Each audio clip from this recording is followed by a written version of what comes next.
Welcome to the Refugee Youth Podcast.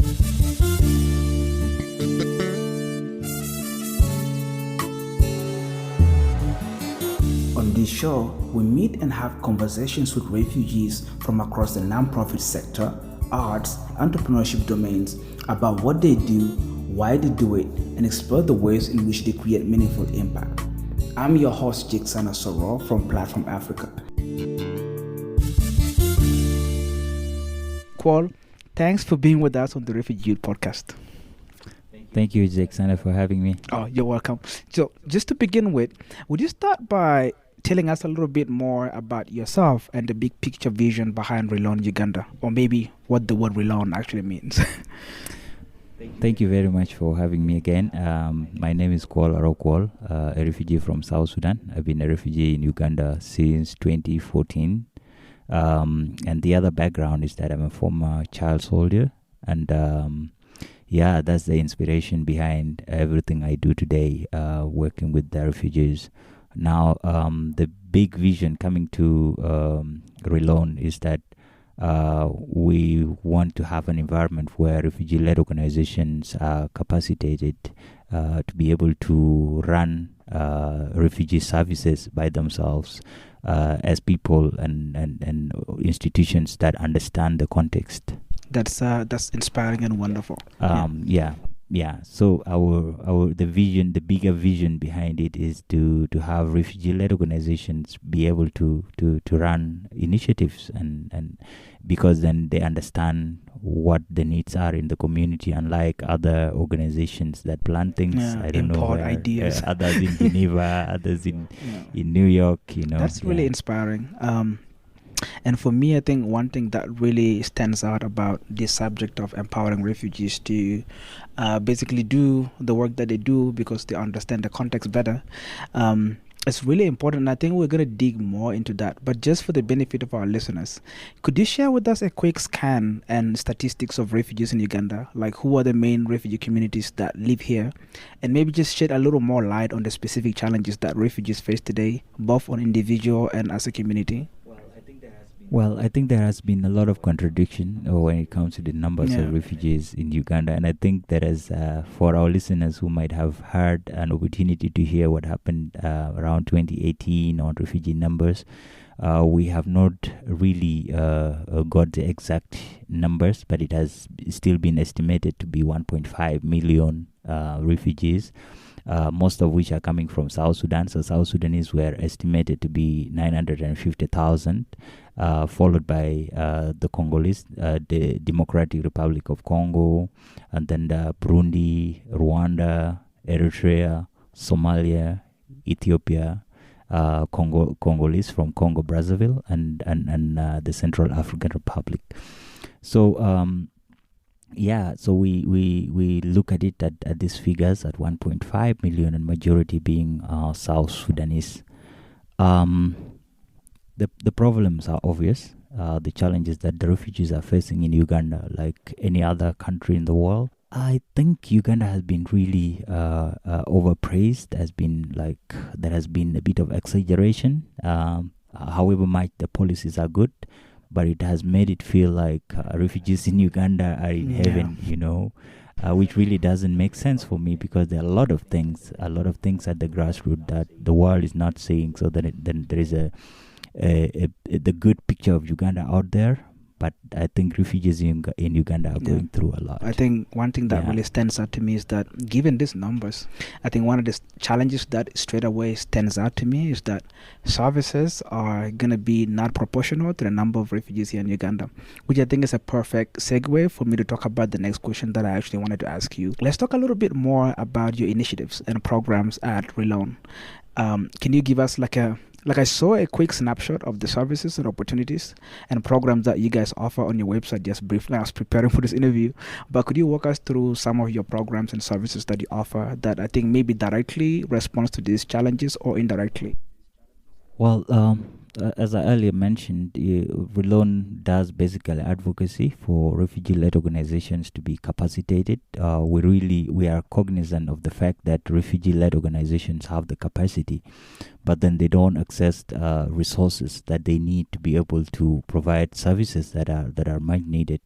So this is what we do as RELON, getting them closer to the funding sources, organizing them, because then we believe there is a power in the network, several organizations and institutions coming together to share skills and be able to respond to challenges together, share ambitions, and try to support each other, because then if the refugees don't support themselves, it will be difficult to access support from other sources. So we are organizing under this network so that refugee-led organizations access services among each other. So we are very much focusing on the power that lies within and connecting it to the power that is out there.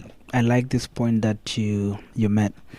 One example that I think usually demonstrate the power and the importance of refugee-led organizations is that if you look at during the COVID-19, when the emergency happens, a lot of international organizations almost sort of like ran away from where they operate.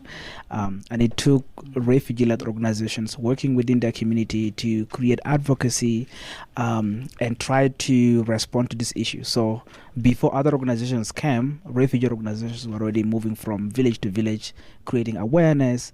And that really, for me, I think tells how much, refugee organizations are actually very important on the ground. But in your experience, what are some of the misconceptions or stereotypes about refugees or refugee-led organizations that you guys aim to challenge through your work at RELON?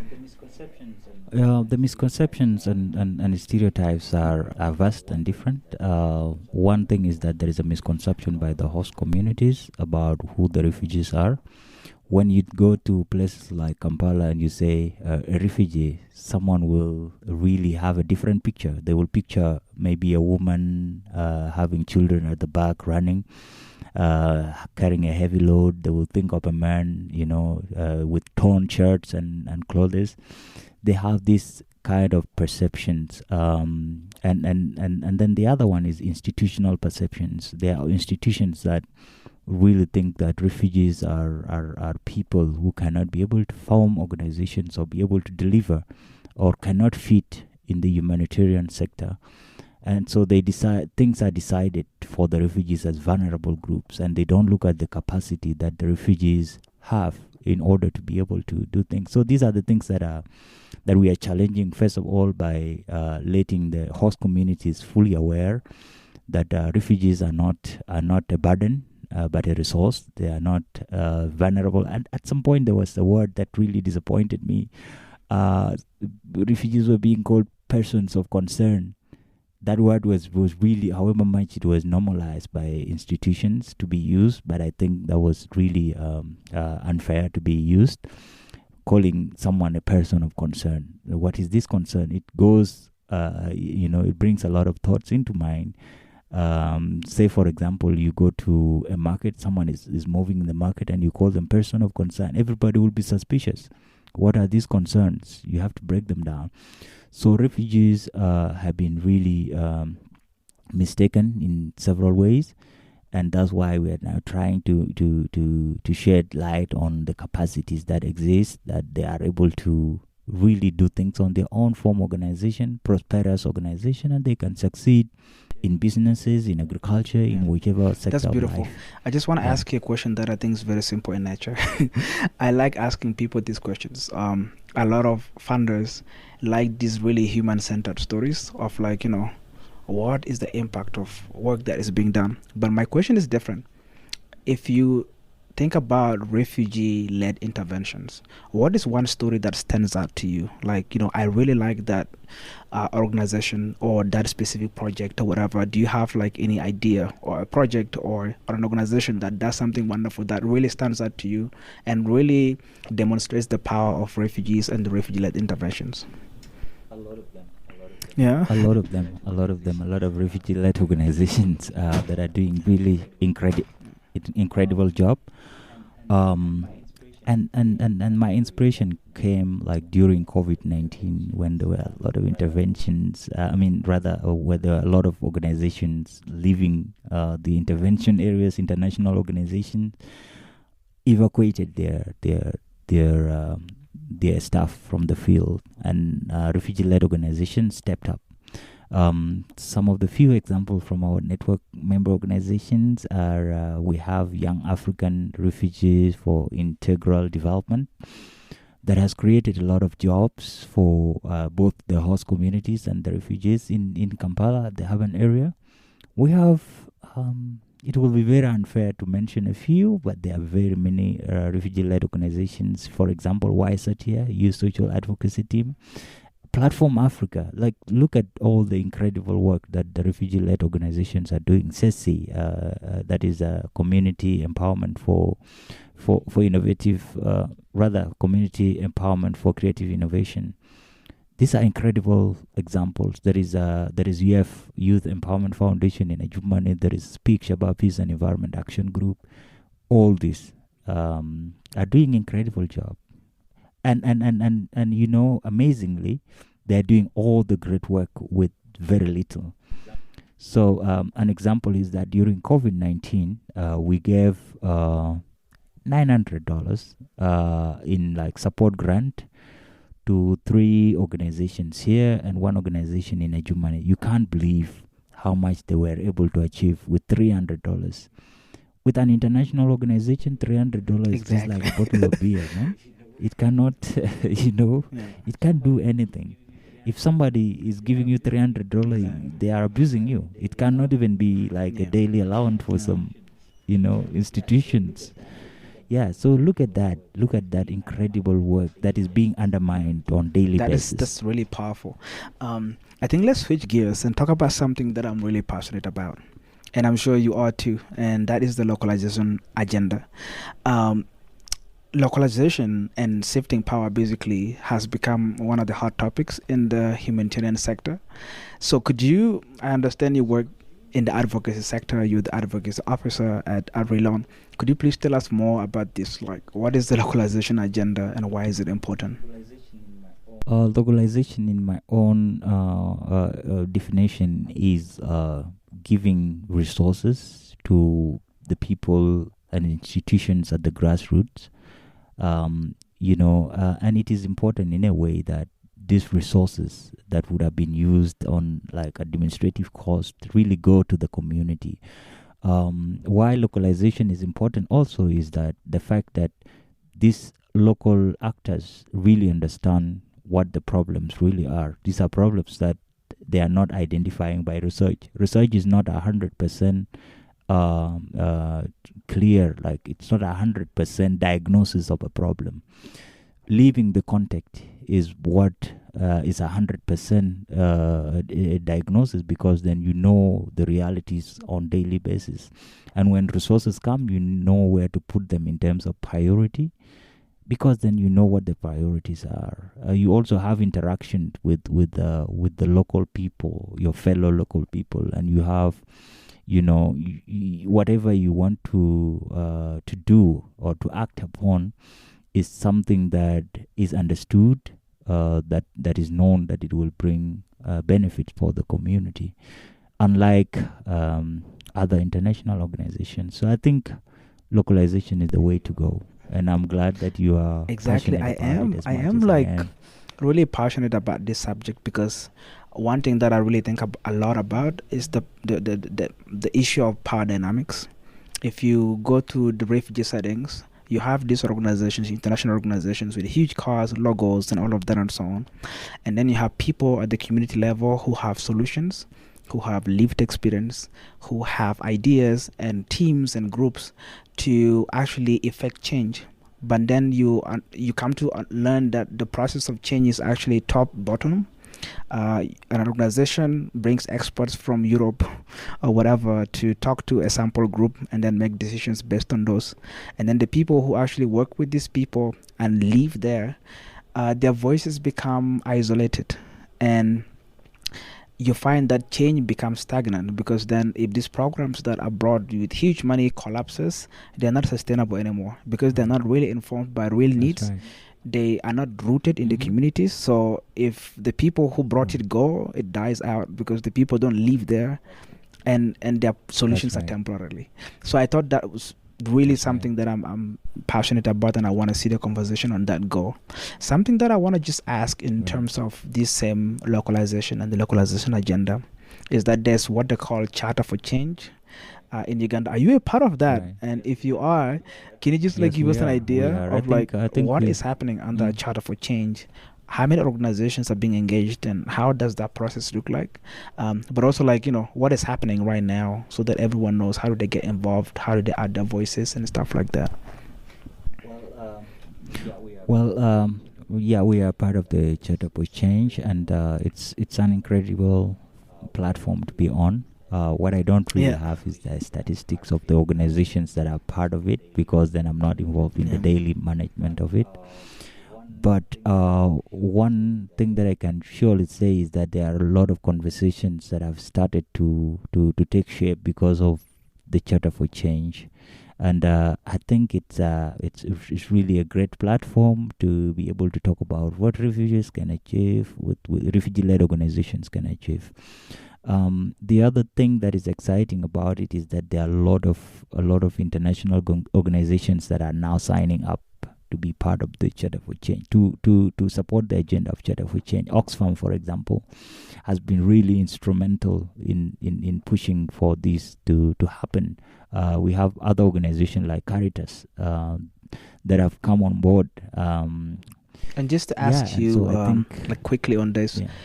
Oxfam, Caritas, and all these organizations signing the Charter for Change agenda, what does that mean? Do they mean they are going to proactively start working with refugees and refugee organizations? What does that signing mean? It means one, that they recognize the power of the refugee-led organizations, and it also means that they also communicating to whoever is supporting the programs to prioritize resources being given to the local institution. It also means that they're prioritizing capacity strengthening.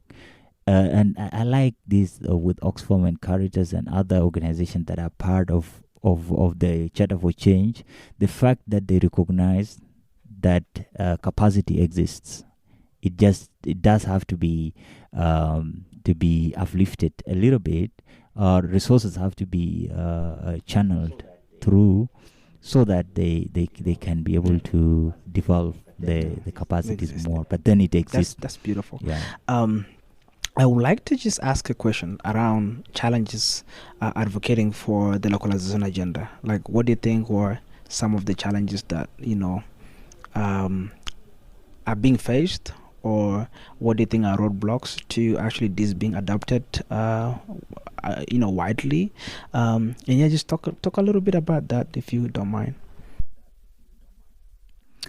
Well, the challenges are really visible and obvious. One, for us, like as RELON, one of the main challenges are the policies regarding localization, or ability of local organization to be able to register and operate. And this is where our focus has been lately. For example, in the case of Uganda, there are two acts. There is Refugee Act 2006, and there is a NGO Board Act. Refugee Act 2006 recognizes a refugee and give them several privileges and rights. So you have the right to associate. You can register an organization. Rather, you can move. You have the right to movement. You have the right to education. You have the right to own a property. But NGO Board Act does not recognize refugees. It's in Right, government it's the same conflict. government, different policies, right? And so when you look at these two policies, it affects the refugees so much, because then as a refugee, you want to register an organization. It will be, you will have the right to move from the settlement to wherever you want to register. But NGO Board Act will tell you that you cannot register an organization. You will only register as a South Sudanese or as a Congolese, for example. And that comes with a lot of cost. It has a very severe cost implication. There are 3 stages of registration. You register as a national organization, regional, continental, and international. So when you go as a refugee, they don't give you the right to register like nationals. They look at you as a national of your original country, which comes with implications, because you will have to pay a lot of money. Every level requires more money. So if you register at the regional level, it becomes more. Like a South Sudanese registering under the East African community, it becomes more. It becomes unbearably expensive.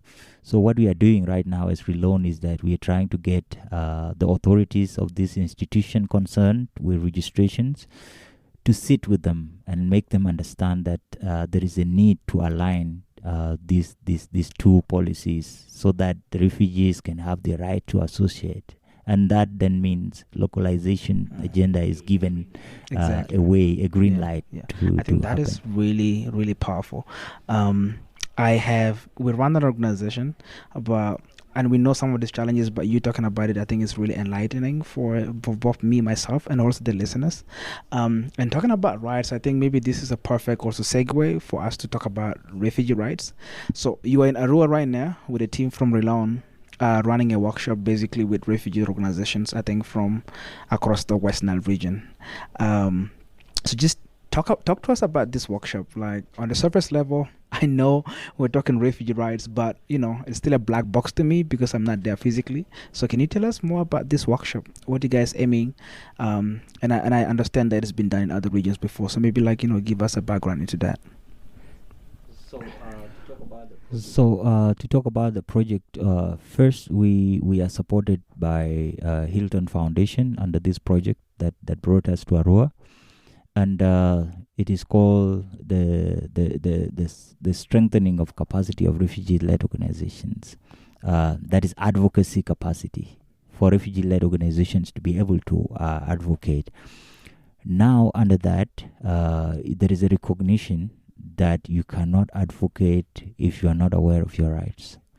And refugees have rights, and you will agree with me if I tell you that a refugee in the settlement is completely unaware of those rights. They tell you have a right to move, the right to property. Maybe you can be aware of 1-2 rights, but the rest of the rights, you are not aware of them. So when they are being violated, there is nothing you can say about them because you don't know actually those are your rights. So the training that we are doing in Arua here is on refugee rights. We are doing it with 130, under the entire project, we are doing it with 135 refugee-led organizations. We have done 45 in Kampala with the urban refugees, 45 in West Nile, and 45 in Southwest.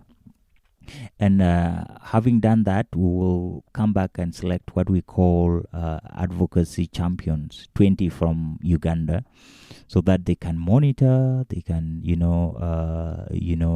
observe and talk about where there are violations, and also teach people, most especially teaching people about these rights that exist. We are also looking at possibilities of simplifying articles in the Ugandan constitution that talk about refugee rights, translating them into local languages so that people can get to understand. Now, just to follow that up, Uganda is applauded for its so-called progressive refugee policies. But you sort of mentioned in the beginning that, it's not all glitters and gold and, all of that. Can you give us an idea of what rights refugees are entitled to in Uganda? And maybe what are the challenges that still exist?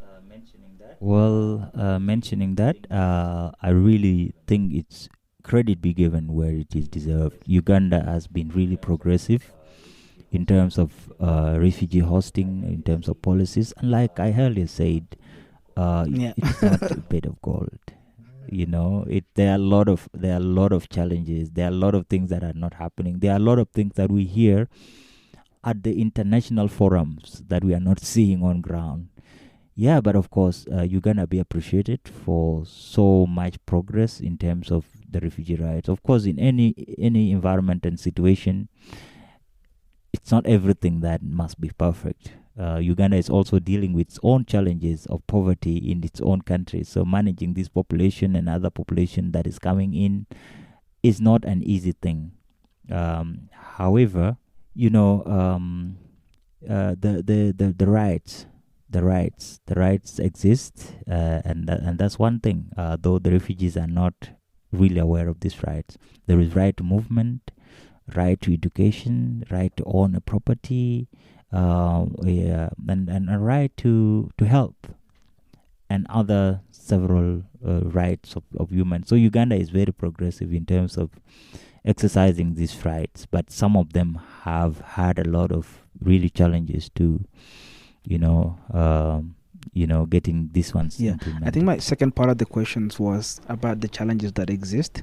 I want us to dip our legs in the mud a little bit and talk about, like, what are these rights like in the refugee context, in the lived experience of the refugees? Are they being violated in any ways?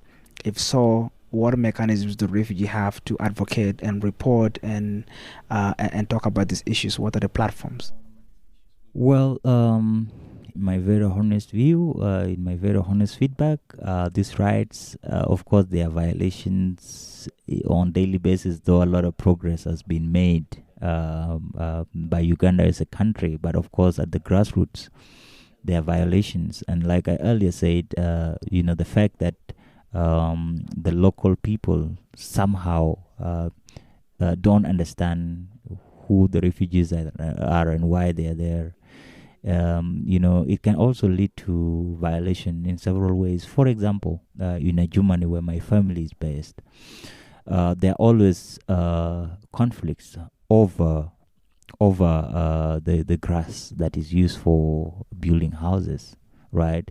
So you have the right in the constitution that says refugees have the right to housing, but then somebody does not allow you to get the resources that you need to build a house.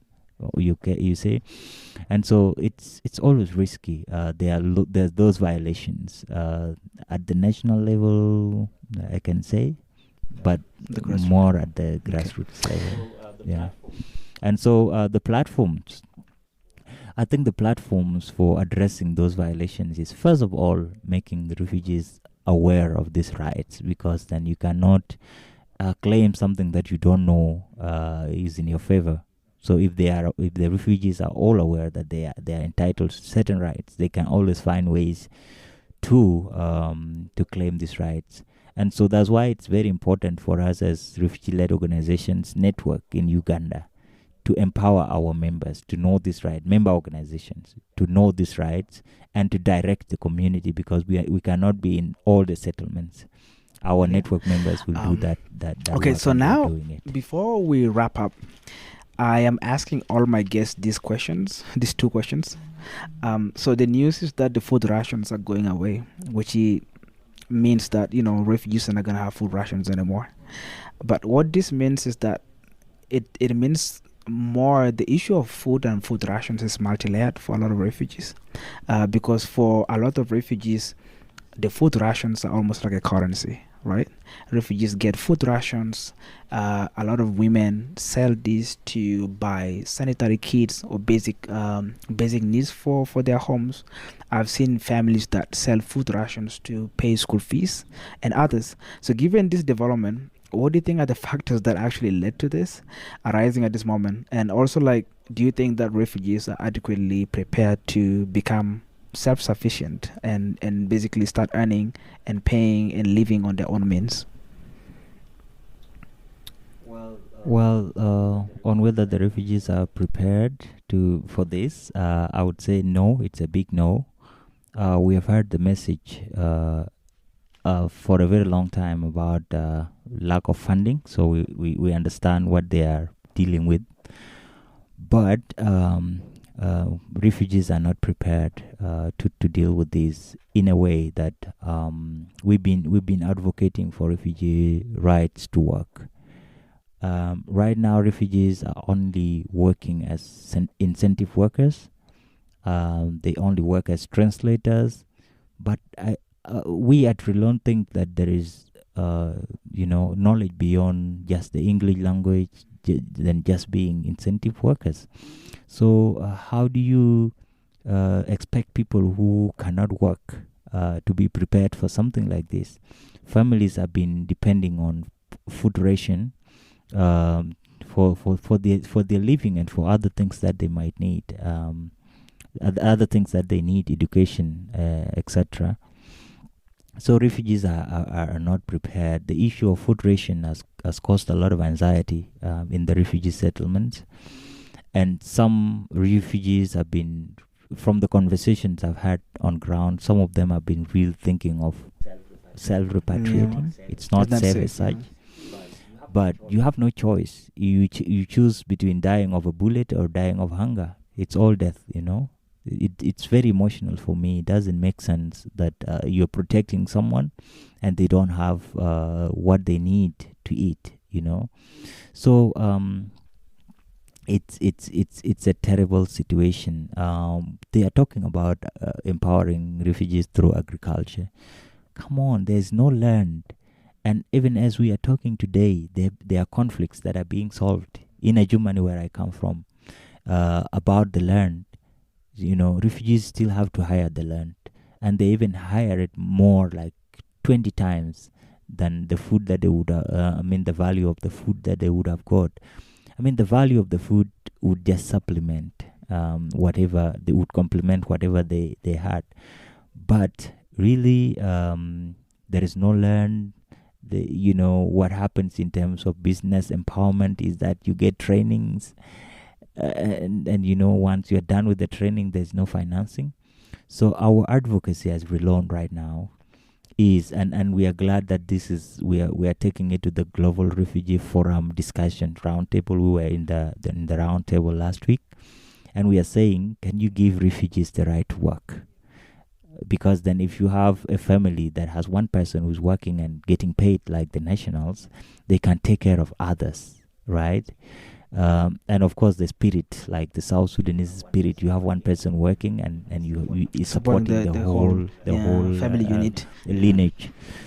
We are saying that also, that why are refugees not having the right to financial aids or access to finances? For example, why are refugees not able to obtain loans for their businesses? You know, somebody cannot carry a business overnight. Exactly. You know, so if they have established their businesses, just monitor how they are progressing and give them the loans to grow these businesses. Also, why are refugees not having agricultural insurances at this difficult time, when I know it's a very complicated thing? Agricultural insurance is complicated, but can you break it down to them to understand? And above all, can you provide land? That's the ask. That's the request right now. I think really you talking about, like, you know, where's the land, that question. I spoke on this podcast with a guest. He's a musician. They call him Franco Lokonyomi.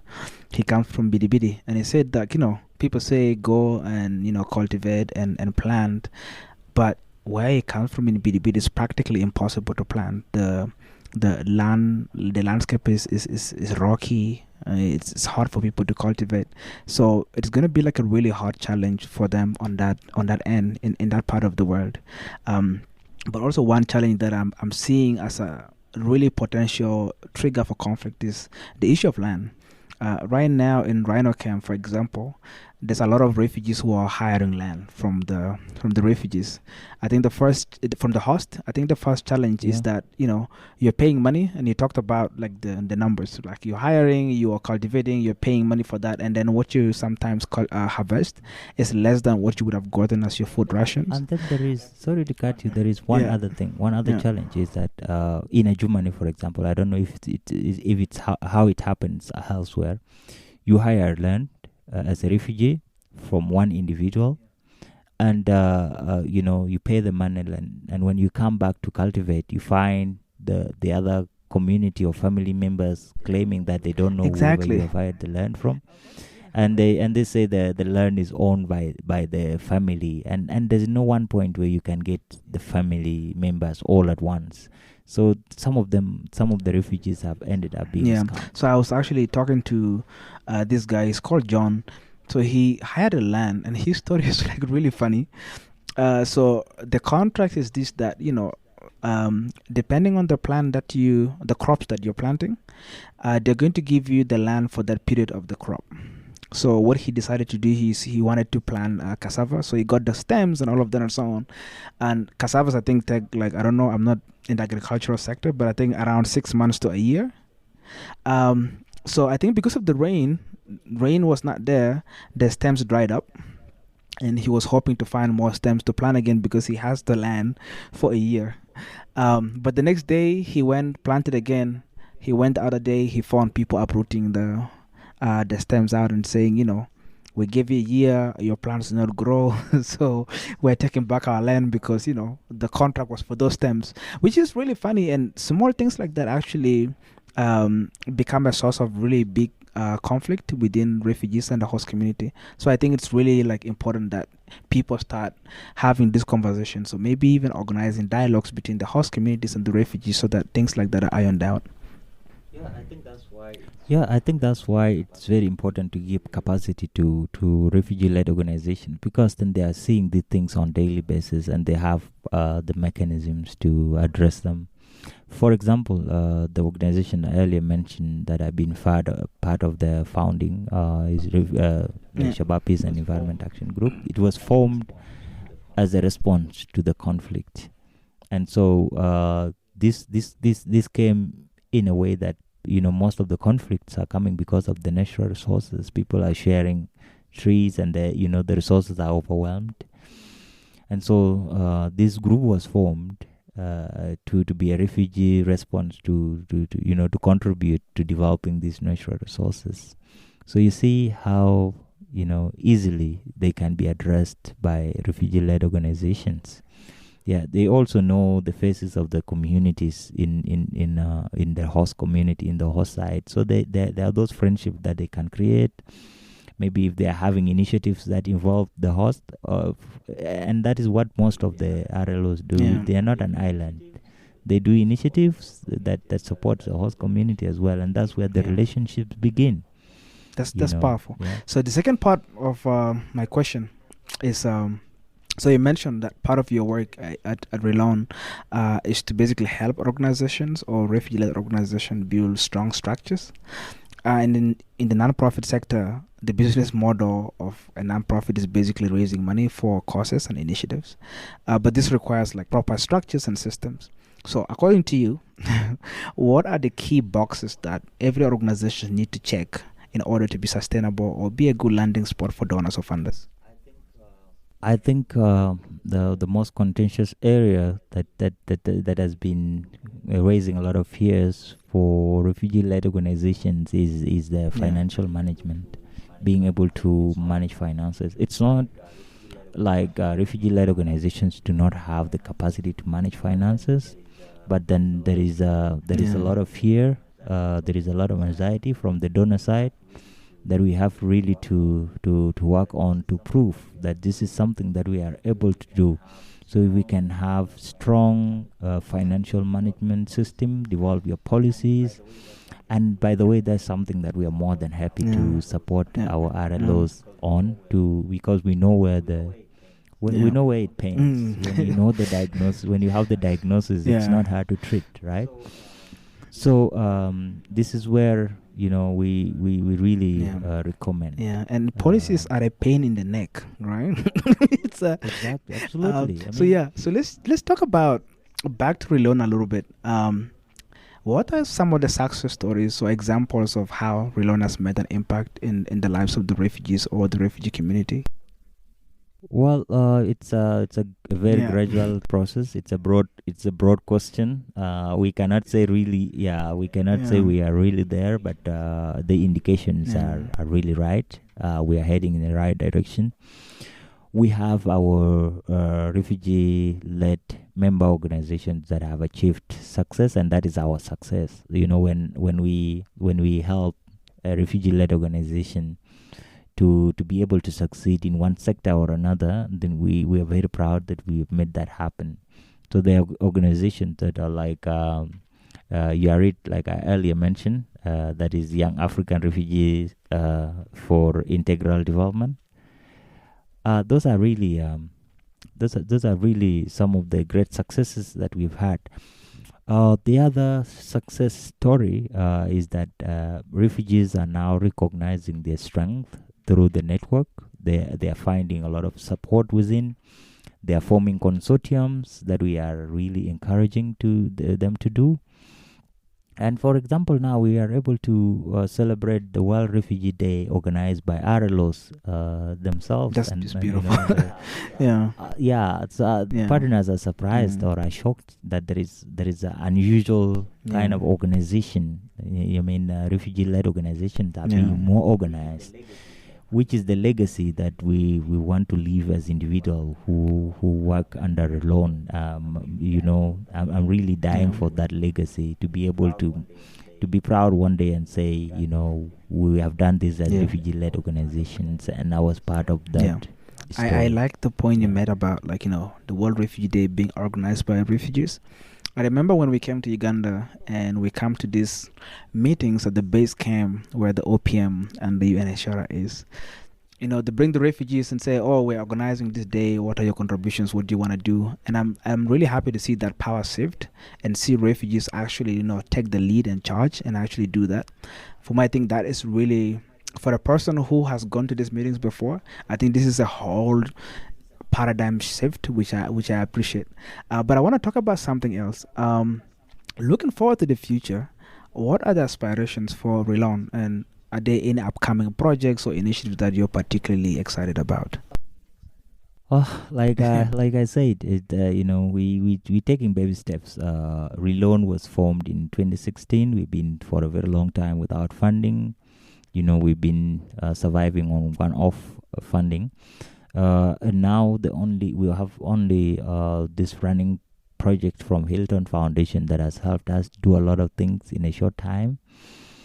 Yeah, but of course we've got into conversations with a lot of potential donors lately, and they're willing to support. And our objective or our goal is that more refugee-led organizations have access to funding through us. And so these conversations are ongoing. Of course, I cannot open up now and say, we're excited about them, because then I'm raising people's expectations. So and we are identifying some of the RLOs that we can sub-grant should the things come through. Okay. I was going to ask a question around how people who are not involved with the refugee sector and how they can contribute to the work of RELON or support the refugees. And I think I was going to also ask a final question about, what do you want to share with the listeners and all of that. But I want to do this differently. I want you to tag as long as you want. Can be 1 minute, can be 2 minutes or 3 minutes. Tell us why, the work that you guys do at RELON is important. You talked about, supporting refugees with grants. You talked about advocacy. You talk about this. And tell the world how they can be involved, why they need to support, and how they can do it. Is that okay? Why our work is important. I think from our earlier conversation, I have really made some concrete points about why cutting this it is short. important. Don't talk to me. Talk to the world. Talk to the world. Okay.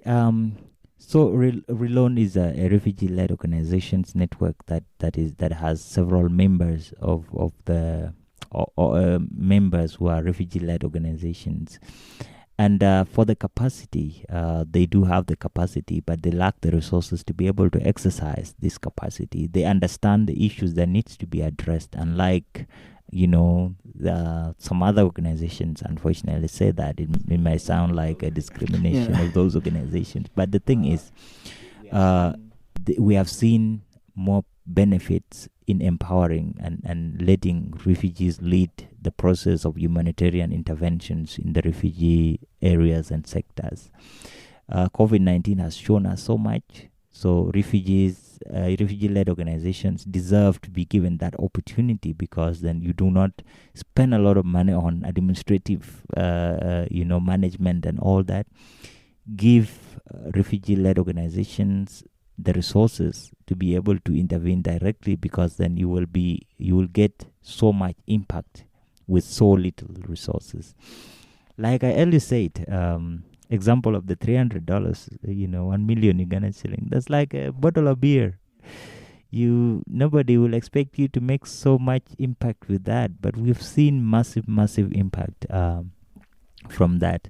So my message to the world out there is that let us stand with the refugees, especially the refugee-led organizations, to be able to lead their own humanitarian response, instead of looking at them as people with no capacity, because I really can assure you that the capacity exists.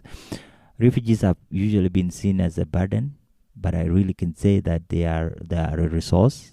They have several capacities.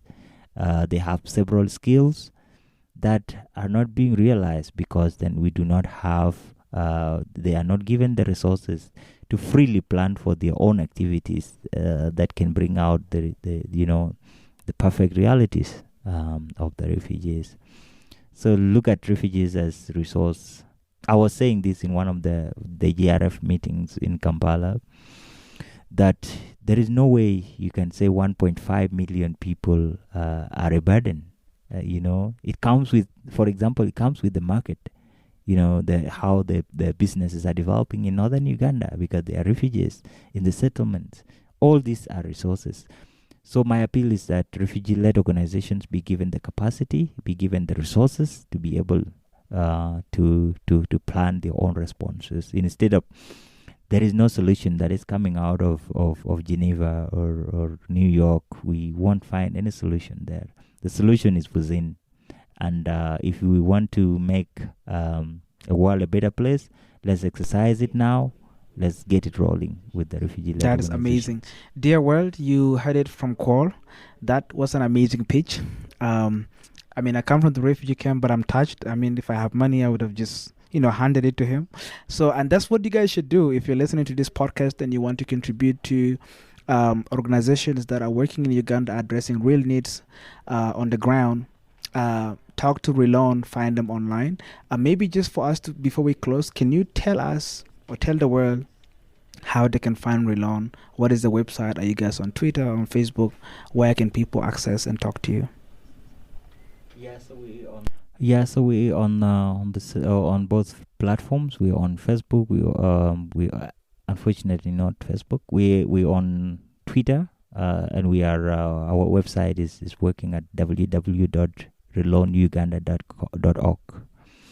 So that's where you find us. My personal email is Kuol at relonuganda.org. Kuol is KUOL at relonuganda.org. And you will be excited about the work that can be achieved with so little that you contribute, if at all you do. We also have a list of our network member organizations. So if you want to know any of them, if you want to engage with any of them, you just reach out and we shall help you. Thank you very much, Kuol. Just before we close, I'm going to say RELON is spelled RELON Uganda.org. So that's the website where you can go and learn more about this organization, its members, but most importantly, its vision and the work that it's doing. And the other thing that I don't want to forget is that we are part of the African Refugee Network, which is also part of the Global Refugee Network. So it is an interconnection. I like how RELON Uganda has also inspired RELONs in other countries. Now we have RELON Kenya, we have RELON Malawi, we have RELON Angola, RELON South Africa. South Africa is called South Africa Refugee-led Network, so it is SAN. But others are RELONs. We now also have RELON Nigeria. There is RELON Malawi, and they're handling a lot at the moment when there are crises between the police and the refugees. We're growing, and you can be part of the story. Thank you, everyone, for being an incredible part of this conversation. I look forward to seeing you in the next episode, where we're going to talk about how women are changing the narrative around women engagement in the refugee camp. And the other episode, we'll be talking about technology and what innovations refugees are creating to respond to challenges in the refugee camps. So thank you very much. I see you in the next one.